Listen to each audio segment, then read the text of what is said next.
11 मई 2026 को मध्य प्रदेश के मुख्यमंत्री डॉक्टर मोहन यादव की अध्यक्षता में मंत्रालय में मंत्रिपरिषद की बैठक वंदे मातरम गान के साथ प्रारंभ हुई। बैठक के निर्णयों की जानकारी मध्य प्रदेश के सूक्ष्म लघु एवं मध्यम उद्यम मंत्री चैतन्य कश्यप ने पत्रकारों को देते हुए कहा कि मंत्रिपरिषद के निर्णयों में प्रदेश के समग्र विकास और जन कल्याण को केंद्र में रखते हुए 29,540 करोड़ रुपए से अधिक की योजनाओं को स्वीकृति प्रदान की गई। मंत्रिपरिषद ने लोक वित्त पोषित योजनाओं एवं परियोजनाओं के परीक्षण और संचालन के लिए 15,598 करोड़ रुपए, शहरी एवं नगरीय मार्गों के निर्माण और सुंदरीकरण के लिए 6,900 करोड़ रुपए तथा गरीबी रेखा से नीचे जीवन यापन करने वाले वृद्धजनों के पेंशन हेतु 6,115 करोड़ रुपए स्वीकृत किए गए। बैठक में सीहोर जिले के बुधनी में MBBS नर्सिंग एवं पैरामेडिकल कॉलेज स्थापना के लिए 763 करोड़ रुपए की पुनरीक्षित स्वीकृति दी गई, जिससे क्षेत्र में स्वास्थ्य सुविधाओं का बड़ा विस्तार होगा। वहीं नीमच जिले की खुमान सिंह शिवाजी जलाशय सूक्ष्म सिंचाई परियोजना के लिए 163.95 करोड़ रुपए स्वीकृत किए गए, जिससे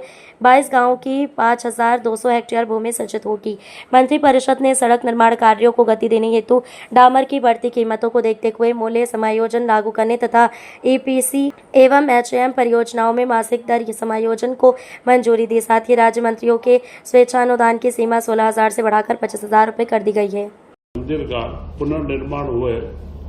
75 वर्ष हो चुके हैं और 7 तारीख को मध्य प्रदेश से यात्रा में 1100 यात्री सोमनाथ के लिए गए हैं। यह भारत के लिए बड़ा गौरव का क्षण है और वर्तमान में सोमनाथ के अध्यक्ष हमारे देश के यशस्वी प्रधानमंत्री नरेंद्र मोदी जी हैं। इसका 3 दिवसीय कार्यक्रम इस बार सोमनाथ में मनाया जा रहा है। तो यह हमारी संस्कृति और विरासत और उससे विकास का जो संयोजन हमारे मुख्यमंत्री जी द्वारा लगातार किया जा रहा है, इसका प्रारंभ सरदार वल्लभ भाई पटेल, जिनको हम लोग पुरुष के नाम से जानते हैं, उन्होंने सोमनाथ मंदिर का पुनरुद्धार करके इस कार्य की एक अलग जगह थी जो बीच में थोड़ी सुस्त हुई, लुप्त हुई, परंतु फिर आज वह मध्य प्रदेश के अंदर अगर हम देखें तो महाकाल लोक और बाकी कई अन्य जगह के प्रमुख ऐतिहासिक स्थलों के पुनर्निर्माण का कार्य चल रहा है। इसी के साथ मुख्यमंत्री जी डॉक्टर मोहन यादव जी ने यह आह्वान भी करा है कि सारे मंत्री मिलकर के प्रदेश में माहौल बनाए जो कल हमारे देश के प्रधानमंत्री नरेंद्र मोदी जी के द्वारा अगली चुनौतियों के बारे में चर्चा की गई। जो वैश्विक परिस्थितियां बन रही है, उन परिस्थितियों में जो प्रधानमंत्री जी के द्वारा एक जनता का आह्वान किया गया है कि इसे हम कोरोना काल के रूप में लें और उस कोरोना काल में जो हम लोगों ने आपसी सहयोग से देश की अर्थव्यवस्था को बराबर चलाने में सहयोग करा था, वही भाव अभी रहे। उसमें सबसे महत्वपूर्ण था कि हम लोग यात्रा के अंदर मेट्रो ट्रेन, बसें, अन्य पब्लिक व्हीकल को उपयोग करना चालू करें, वर्क फ्रॉम होम करें। वर्क फ्रॉम होम के माध्यम से जितना बढ़ता है तो पेट्रोल का खर्च उतना हमारा कम होगा। दूसरा, उन्होंने मध्यम वर्गीय व उच्च वर्गीय परिवारों से आह्वान भी करा है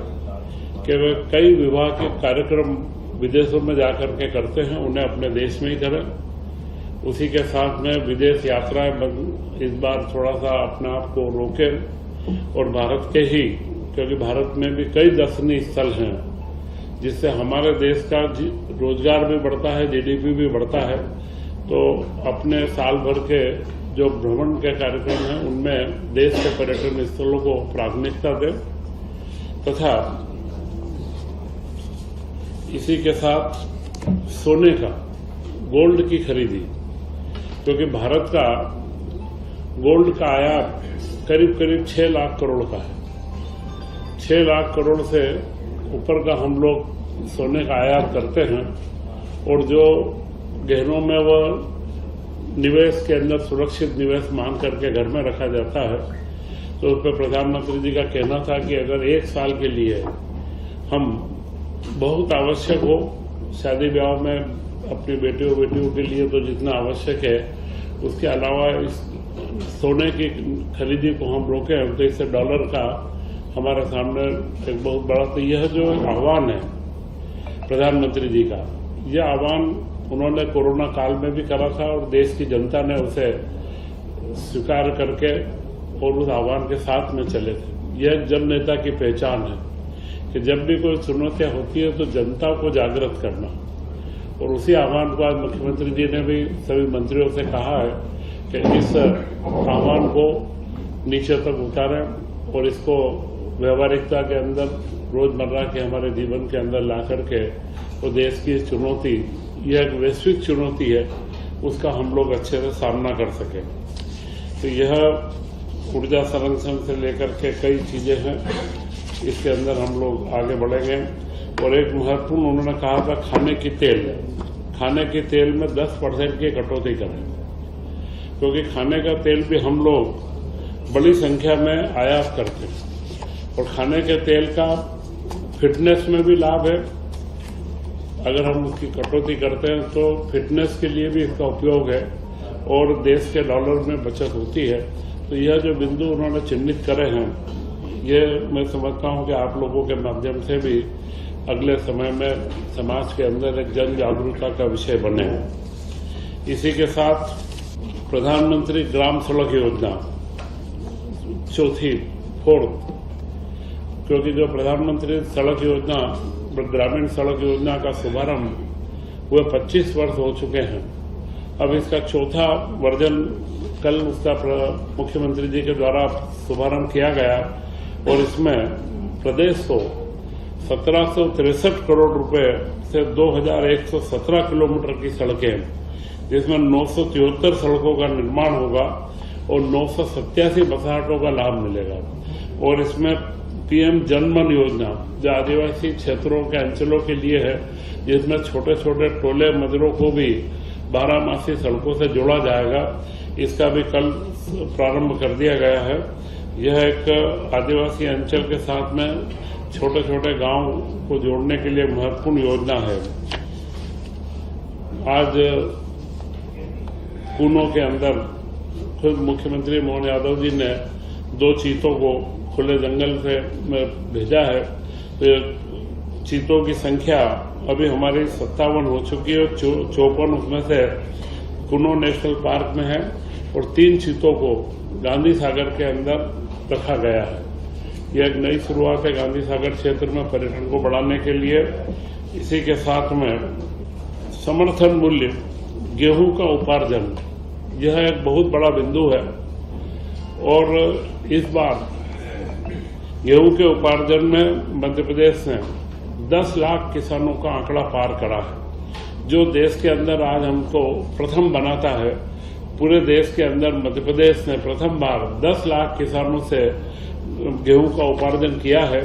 और इसमें हरियाणा के अंदर 9,10,000 किसानों से हुआ है, पंजाब के अंदर 7.5 लाख किसानों से हुआ है और यूपी में 2 लाख किसानों से हुआ है। तो यह जो समर्थन मूल्य के साथ में बोनस की राशि का 11,622 करोड़ रुपए का भुगतान भी अभी तक दिया जा चुका है और किसानों की मांग को देखते हुए गेहूं की अवधि 9 मई तक थी, उस अवधि को अब 23 मई तक कर दिया गया है, जिससे जो बड़े किसान या कोई स्लॉट बुकिंग में या किसी कारण से देरी हुई हो, उनको सबका गेहूं का पूरा उपार्जन किया जा सके और बारदाने की कोई समस्या भी नहीं है। सब जगह पर बारदाने उपलब्ध है, ट्रांसपोर्ट का परिवहन भी बड़े व्यवस्थित तरीके से हो रहा है। तथा ये सामान्य जानकारी रखी। इसी के साथ में कैबिनेट में आज 29,540 करोड़ रुपए से अधिक के कार्यों की जो योजनाओं की निरंतरता की स्वीकृति दी गई है, जिसमें लोकवित्त पोषित कार्यक्रमों में 15,598 करोड़ की स्वीकृति हुई है। शहरी एवं पीडब्ल्यूडी विभाग के अंदर 6,900 करोड़ की सड़कों के निर्माण व उनके मजबूती के लिए जो कार्य होते हैं उसकी स्वीकृति है। और महत्वपूर्ण एक योजना जो हम लोग वृद्धजनों के लिए पेंशन दी जाती है केंद्र सरकार और राज्य सरकार के द्वारा, उसमें 6,116 करोड़ रुपए की स्वीकृति आज दी गई है तथा बुद्धि में जो 100 सीट का एमबीबीएस का मेडिकल कॉलेज स्थापित हो रहा है, उस मेडिकल कॉलेज की 714 करोड़ की योजना थी, जिसमें 763 करोड़ की नई रिवाइज एस्टीमेट पुनर्निश्चित अनुमान उसमें आया है, तो उसे स्वीकृति दी गई है। क्योंकि यह जो एक संकल्प है कि हर जिले में मेडिकल कॉलेज बने, तो बुधनी के अंदर के कॉलेज में भी उसकी डिजाइन और उसमें समय समय पर आवश्यकता के अनुसार परिवर्तन किए गए हैं, तो एक महत्वपूर्ण स्वीकृति वापस से दी गई है। इसी के साथ में जो लगातार मॉनिटरिंग विभागों की समीक्षा मुख्यमंत्री डॉक्टर मोहन यादव जी के द्वारा की जा रही है, उसी का एक प्रतिफल है कि नीमच में खुमान सिंह शिवाजी जलाशय, यह जलाशय अभी पूर्व में निर्मित है, परंतु उसका अध्ययन करके उसके अंदर 1 मीटर की हाइट बढ़ाई गई। 1 मीटर अधिक पानी हम उसके अंदर बढ़ाएंगे, जिससे उसकी कैपेसिटी बढ़ेगी और उसकी कैपेसिटी बढ़ा करके, और अभी जो वर्तमान में उसकी कैपेसिटी है उससे 1 मीटर बढ़ाई और उसके अंदर 163 करोड़ रुपए की लागत से जो पूरा पाइपिंग और प्रेशराइज सिस्टम से सिंचाई व्यवस्था दी जाएगी। 22 ग्राम के 6,500 किसान इसके अंदर लाभान्वित होंगे और 5200 हेक्टेयर में अतिरिक्त सिंचाई इससे उपलब्ध कराई जाएगी। यह एक महत्वपूर्ण बात जो मैंने कही कि जो निरंतर समीक्षा और जो कार्य हुए हैं, उनका सर्वाधिक दोहन किस तरीके से हम हमारे किसानों के लाभ के लिए ले सकें, ये सारे कार्य चालू हैं। इसी के साथ में राज्य मंत्रियों के द्वारा जो स्वेच्छानुदान दिया जाता है, वह स्वेच्छानुदान अभी 16,000 रुपये की उनकी एक व्यक्ति को दे सकते हैं। कई लंबे समय से चर्चा थी, पहले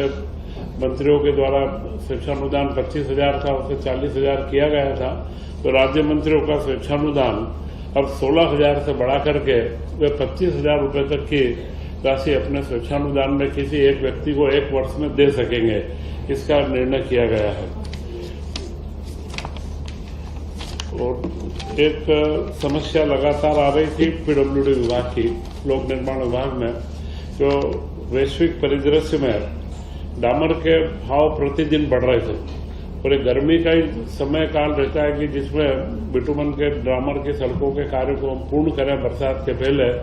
तो इसमें जो टेंडर भरे गए थे उस समय 10 करोड़ से नीचे की योजनाएं थी, उनमें प्राइस एस्केलेशन का कोई प्रावधान नहीं था। तो अब मंत्रिमंडल के द्वारा स्वीकृति दी गई है कि 10 करोड़ से नीचे की भी जो योजनाएं हो, उनमें 1 मार्च के बाद में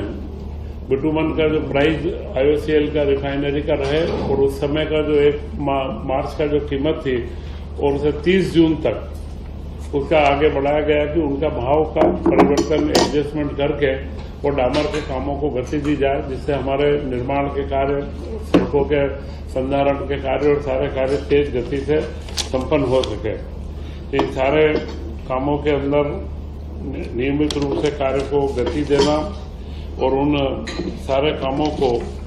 एक विशिष्ट रूप में आगे ले जाना तथा मुख्यमंत्री जी द्वारा सभी मंत्रियों से भी आह्वान किया गया है कि वे पूरे जल गंगा अभियान में, यह भी गर्मी का सीजन है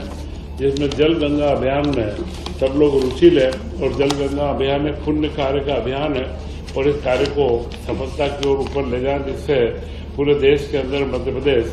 का एक नाम रोशन हो। क्योंकि जल गंगा अभियान की मैं पिछली बार भी आप लोगों को बताया था कि हमारे केंद्रीय जल शक्ति मंत्री ने भी मध्य प्रदेश के जल गंगा अभियान की बड़ी तारीफ करी और अन्य प्रदेशों को बता रहे हैं। तो इन सारे कामों को लगातार हम निरंतर एक नई गति के साथ में आगे बढ़ाने के लिए प्रतिबद्ध हैं। ये सारे विषय मैंने आपको कैबिनेट के जो डिसीजन थे बताती हैं।